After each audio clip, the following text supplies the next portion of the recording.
Hi guys दोस्तों, good evening साथियों। मेरा नाम रोहित। आप लोग देख रहे हैं target with Rohit YouTube channel. अगर इस चैनल पर पहली बार विजिट कर रहे हैं साथी तो आप लोग सब्सक्राइब और बेल आइकन दबाना बिल्कुल ना भूलिए। आज मैं आपको आदिकाल की 30 question very most important question है साथी, मैं वही कराऊंगा। क्योंकि आदिकाल, भक्ति काल, रीत काल, आधुनिक काल के जो टॉपिक थे वो खत्म हो गए हैं। तो उन टॉपिक से संबंधित, आदिकाल से संबंधित 30 क्वेश्चन मैं पहले पूरा कंप्लीट करवा देता हूँ, उसके बाद फिर आगे उसी श्रृंखला में चलेंगे।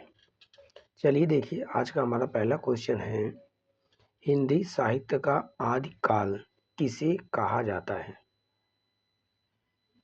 हिंदी साहित्य का आदिकाल किसे कहा जाता है? तो किस साहित्य का आदिकाल किसे कहा जाता है? तो कहा जाता है 1050 से 1375 ईस्वी तक। पहला ऑप्शन, ए ऑप्शन सही होगा। कौन सा? ए ऑप्शन सही होगा।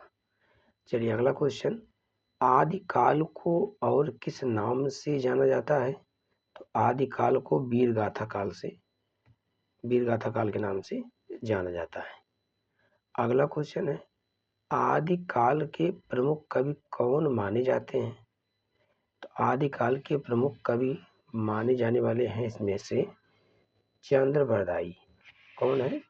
चंद्रबरदाई। उसके बाद में पृथ्वीराज रासो के रचनाकार हैं। पृथ्वीराज रासो के रचनाकार इसमें से कौन है? तो पृथ्वीराज रासो के रचनाकार चंद्रबरदाई हैं। कौन है? चंद्रबरदाई। बी ऑप्शन सही होगा। चलिए, आदिकाल की प्रमुख भाषा कौन सी थी? आदिकाल की प्रमुख भाषा अपभ्रंश थी। कौन सी थी? अपभ्रंश थी। आदिकाल की रचनाओं का मुख्य विषय क्या था? आदिकाल की रचनाओं का मुख्य विषय वीरता का विषय था। किसका? वीरता का विषय। बीसल देव रासो के रचनाकार कौन है? तो बीसल देव रासो के रचनाकार नरपत नाल है। नरपत नाल है। अगला क्वेश्चन, आदिकाल का समय लगभग कितना माना जाता है? आदिकाल का समय 1050 से 1375 ईस्वी तक। 1050 से 1375 ईस्वी तक। अगला क्वेश्चन है, खुमार रासो के रचनाकार कौन है? खुमार रासो के रचनाकार कौन है? तो दलपत विजय है। कौन है? दलपत विजय। अगले क्वेश्चन पर, आदिकाल की रचनाएं अधिकतर किस रूप में लिखी गई है? तो आदिकाल की रचनाएं अधिकतर पद्य के रूप में लिखी गई हैं कि गद्य के रूप में लिखी गई है, नाटक के रूप में, कहानी? तो इसमें क्या होगा? हमारा पद्य के रूप में लिखी गई है। किसमें? पद्य के रूप में लिखी गई है। अगले क्वेश्चन पर चलते हैं, आदिकाल के साहित्य में किसका वर्णन मिलता है? तो किसका वर्णन मिलता है? राजाओं की वीरता, प्रकृति, प्रेम, भक्ति। आदिकाल के साहित्य में किसका वर्णन मिलता है? तो मिलता है इसमें किसका वर्णन? राजाओं की वीरता। क्या होता है? राजाओं की वीरता के रूप में इनका वर्णन मिलता है। अगला क्वेश्चन, पृथ्वीराज रासो किस राजा की कथा है? तो पृथ्वीराज रासो किसकी कथा है? पृथ्वीराज चौहान की। अगले क्वेश्चन पर, आदिकाल की रचनाएं किस शैली में थी? आदिकाल की रचनाएं वीरगाथा शैली में। किसमें? वीरगाथा शैली में। उसके बाद में अगले क्वेश्चन पर चलते हैं, आदिकाल में कवियों का मुख्य उद्देश्य क्या था? मुख्य उद्देश्य राजा की वीरता का वर्णन। हमीर रासों के रचनाकार कौन है? हमीर रासों के रचनाकार जोध राज हैं। कौन है? जोध राज हैं। अगला क्वेश्चन, आदिकाल की रचनाएं किस लिपि में लिखी जाती हैं? तो किस लिपि में लिखी जाती है आदिकाल की रचना? देवनागरी लिपि में लिखी जाती है। कौन सी? देवनागरी लिपि। अगला क्वेश्चन, आदिकाल में किस प्रकार के ग्रंथ अधिक लिखे गए हैं? आदिकाल में ग्रंथों में सबसे अधिक लिखावट किसकी मानी गई है, किसकी पाई गई है? तो रासो ग्रंथ। किसकी? रासो ग्रंथ। पहला ऑप्शन सही होगा। अगला क्वेश्चन, रासो शब्द का अर्थ क्या है? तो रासो शब्द का अर्थ है वीरता का वर्णन। उसके बाद में अगला क्वेश्चन, आदिकाल के साहित्य में किसका प्रभाव था? तो किसका प्रभाव आदिकाल के साहित्य में था? राजपूत संस्कृति का। किसका? राजपूत संस्कृत का। उस समय रजवाड़ा बहुत चलता था। अगला क्वेश्चन, आदिकाल के बाद कौन सा काल आता है?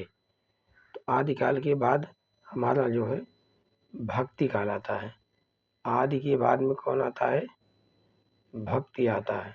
भक्ति के बाद में कौन आता है? रीत आता है। फिर क्या आता है? फिर आधुनिक आ जाता है। ठीक, मतलब आ से शुरू होता है, आ पे जाके खत्म होता है।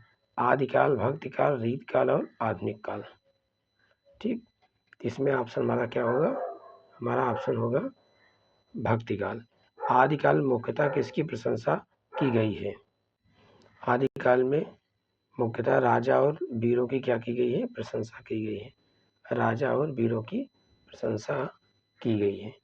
उसके बाद में अगला क्वेश्चन हमारा आता है, पृथ्वीराज रासो किस भाषा में लिखा गया है? तो पृथ्वीराज रासो किस भाषा में लिखा गया? अपभ्रंश भाषा में। किसमें? अपभ्रंश भाषा, मतलब बी ऑप्शन सही होगा। उसके बाद में अगले क्वेश्चन पर चलते हैं। अगला क्वेश्चन हमारा है, आदिकाल के साहित्य की मुख्य विशेषता क्या है? तो आदिकाल के साहित्य की मुख्य विशेषता है वीरता का वर्णन।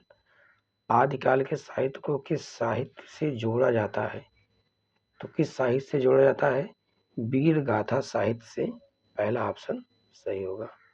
उसके बाद में फिर चलते हैं अगले क्वेश्चन पर, आदिकाल में कौन सी काव्य शैली प्रमुख थी? कौन सी काव्य शैली प्रमुख थी? तो वीर गाथा काल की जो शैली थी वही बहुत उस समय प्रमुख मानी जाती थी।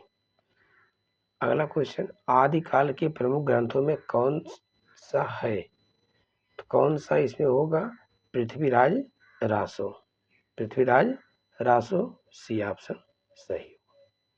आदिकाल का साहित्य मुख्यतः किसके लिए लिखा जाता है? तो किसके लिए लिखा जाता है? राजा और दरबार के लिए। पहला ऑप्शन। उसके बाद में अगला क्वेश्चन, आदिकाल के कवि किसकी प्रेरणा से लिखते हैं? तो किसकी प्रेरणा से लिखते हैं? मोटिवेशन। तो राजा की। फिर आगे आता है, आदिकाल का साहित्य किस भावना से भरा हुआ है? आदिकाल का साहित्य किस भावना से भरा हुआ है? तो वीरता के माध्यम से भरा हुआ है। फिर अगला क्वेश्चन है, लास्ट क्वेश्चन अगला, आदिकाल का सबसे प्रसिद्ध ग्रंथ कौन सा है? सबसे प्रसिद्ध ग्रंथ पृथ्वीराज रासो है। सी ऑप्शन सही होगा। इस तरीके से हमारा जो है 30 क्वेश्चन आपका पूरा कंप्लीट होता है। साथ ही बहुत ही अच्छी महत्वपूर्ण श्रृंखला है, प्रश्नोत्तरी है। इसको आप लोग जो है अच्छे से देखिएगा, अपने दोस्तों तक ज़्यादा से ज़्यादा शेयर करने का प्रयास कीजिएगा। साथ ही बहुत ही ऑथेंटिक और बहुत ही कम समय में क्वेश्चन मैं आपको 30 क्वेश्चन कराया हूँ। साथ ही 10 मिनट के अंदर अंदर में कराया हूँ। ठीक है, आज की क्लास यहीं पर। बहुत बहुत धन्यवाद। All the best. जय हिंद, जय भारत।